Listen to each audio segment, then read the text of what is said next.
Lo concreto es que hoy el estado de excepción, de estado de catástrofe, dura hasta el 30 de junio, como todos saben. Tenemos que tomar la decisión en los próximos días de qué vamos a plantear en el Congreso. Ahora, ¿cuál es la situación? Y lo hemos dicho. Es bueno tener siempre las herramientas disponibles, aunque no se utilicen todas. El tener un estado de excepción no significa, en particular, utilizar todas las herramientas como se han utilizado hasta ahora, sino que podemos proyectar un segundo semestre, por ejemplo, entendiendo que las curvas van a ir bajando conforme la vacunación también vaya avanzando en los distintos grupos etarios, sobre todo las personas más jóvenes.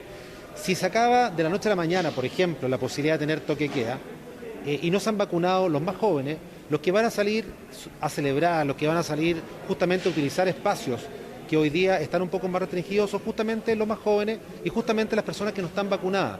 Por eso el llamado a poder discutir lo que va a pasar el 30 de junio es un llamado, ¿cierto?, a hacerlo con altura de mira, de manera amplia y viendo todos los elementos que contempla el estado de excepción.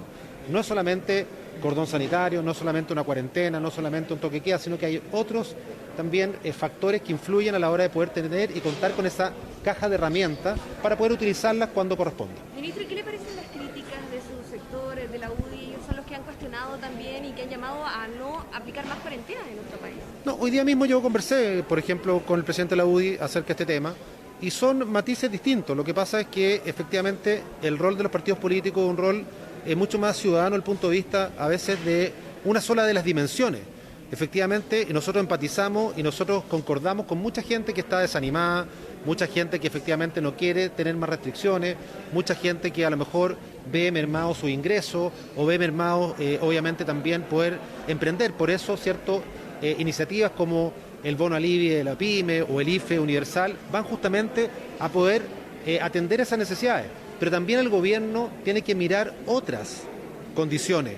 El gobierno tiene que mirar también otros indicadores que no necesariamente o los partidos políticos o la sociedad en su conjunto lo están viendo. Por ejemplo, la positividad, por ejemplo, la cantidad de camas disponibles por regiones, por ejemplo, el testeo, la trazabilidad, el aislamiento y, por ejemplo, también ni hablar cerca de la vacunación en los distintos grupos etarios que son justamente los que están copando esas camas críticas. Hoy día las personas más jóvenes son las que están copando esas camas críticas y efectivamente el tiempo de duración de una persona más joven es más largo en la cama crítica. Entonces hay otros factores y otros indicadores que también el gobierno tiene que poner sobre la mesa para tomar decisiones. Ministro, pero usted ayer habló de indicadores invisibles. Lo que acaba de nombrar son todos datos que se van a conocer diariamente.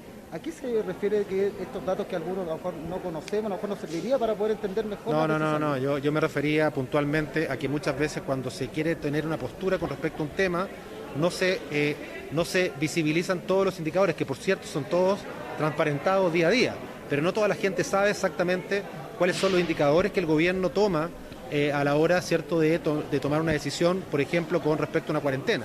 Pero no me refiero a que haya datos ocultos, todo lo contrario. Son datos transparentes, pero que sí, cuando alguien toma una postura, por ejemplo, es lógico que el presidente de un gremio, yo estuve durante la semana, por ejemplo, en regiones, estuve en Ñuble, la semana pasada en Los Ríos, y hablaba con los presidentes regionales, por ejemplo, de lo gastronómico o de las peluquerías.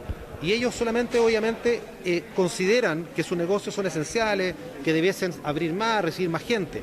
Ellos no están pensando muchas veces en algunas variables que el gobierno sí tiene que poner sobre la mesa. A eso me refiero con la visibilidad de los factores. El gobierno tiene que pensar en todos los factores y siempre poniendo en primera línea la salud de las personas y lograr los equilibrios cuando se pueda lograr los equilibrios. Por eso es tan importante que este debate de aquí al 30 de junio se dé en esa línea. Un debate que mire hacia adelante, pero también con realismo, cuando se requiera ocupar una herramienta que esté disponible. Es mejor tener una herramienta disponible, tener una caja de herramientas disponible, aunque no se vayan ocupando todas al mismo tiempo, pero que cuando se requieran, por ejemplo, si hay algún rebrote, por ejemplo, si hay alguna cepa que no tengamos control, utilizar rápidamente esa herramienta a no tenerla. Ministro, ¿podría ser un toque de queda dinámico, por ejemplo, que se aplique solo en una región y no en otra? ¿Algo así? Más que, o sea, dinámico sí, pero más que decir una región sí o no, sino que cuando se requiera efectivamente y a lo mejor fijar cuáles son los parámetros de cuando el toque de queda se requiera y en los horarios que se requiera, pero siempre también pensando, tal como pasó en Europa. Por ejemplo, hoy día ustedes ven Inglaterra.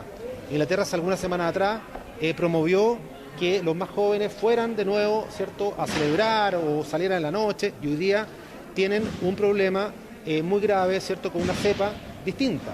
Entonces, lo que hoy día puede ser una realidad, mañana puede ser muy distinta. Lo que hoy día puede ser bueno, mañana puede ser malo y al revés.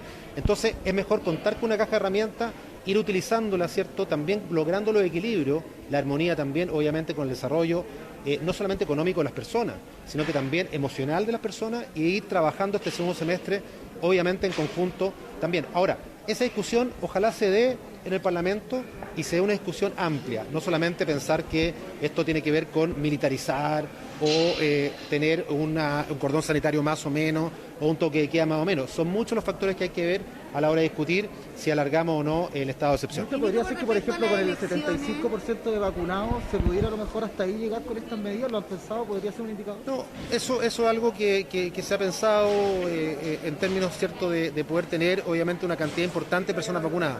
Pero yo creo, por lo que hemos visto, que avance la vacunación en grupos etarios, ¿cierto? Por ejemplo, las personas más jóvenes es clave, porque las personas más jóvenes son los que finalmente tienden a celebrar o estar en estas fiestas, ¿cierto?, que lamentablemente hoy día las vemos como clandestinas, o son las personas que muchas veces están hasta horas más avanzadas de la noche. Entonces, obviamente que si el toque de queda ya no va a ser una realidad el día de mañana, esas personas que por lo menos van a estar en esa situación deben y tienen que estar vacunadas.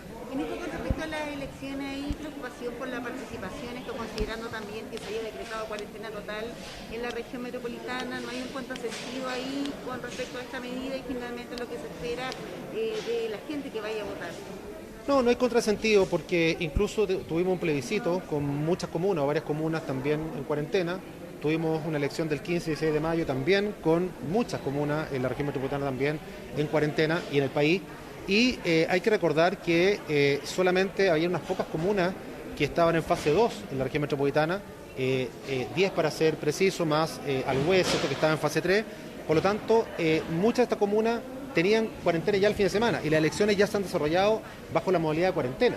Por lo tanto, yo creo que aquí no hay ninguna situación anómala, todo lo contrario, estamos ya acostumbrándonos a las elecciones en modo cuarentena.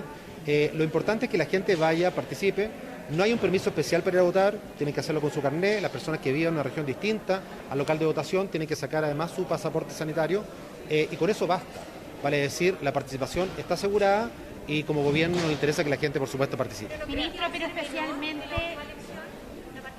Bueno, porque, puede ser menor por cuanto hay una realidad distinta desde el punto de vista de la cantidad de candidatos, ¿cierto?, de cosas que se deciden en la urna. Tenemos un 15 y 16 de mayo con elección municipal, con elección, ¿cierto?, de constituyente, que moviliza otro tipo de gente, otro tipo de público, y por cierto que puede ser menor. Nosotros como gobierno estamos preparados para recibir una cantidad similar, si es que fuese necesario. Lo único que sí es que tenemos que ver que hay 3 regiones que no tienen elecciones, y en esas 3 regiones, por ejemplo, no aplican algunas situaciones que se aplican en la otra. 13, vale decir, no aplica, por ejemplo, la ley seca. Eso es algo que hay que dejarlo claro. O sea, las regiones que no tienen elecciones siguen su vida normal, como corresponde, de acuerdo al paso a paso, y las regiones que tienen elecciones, la gente puede circular con su carnet de identidad siempre y cuando vaya a votar. Gracias. Ministro, llevaría el tema de... Ya, Cris.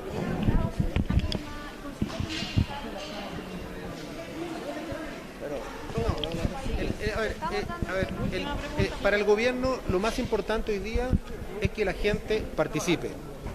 Fomentar la participación siempre va a ser el norte del gobierno, y en ese sentido lo que se vaya definiendo con respecto al voto voluntario o obligatorio, ¿cierto?, va a ser un debate legislativo que vamos a seguir con atención, que vamos a acompañar, pero por ahora lo que nos interesa es que la gente participe. ¿Cuál es la mejor modalidad? Bueno, tendrá que definirse en el debate legislativo. ¿Considera que debería aplicarse para los próximos comicios? No, yo no considero nada. Yo lo que estoy diciendo es que todo lo que sea fomentar la participación ciudadana, todo lo que sea fomentar la democracia, fortalecer la democracia, es parte, ¿cierto?, del norte del gobierno. Gracias.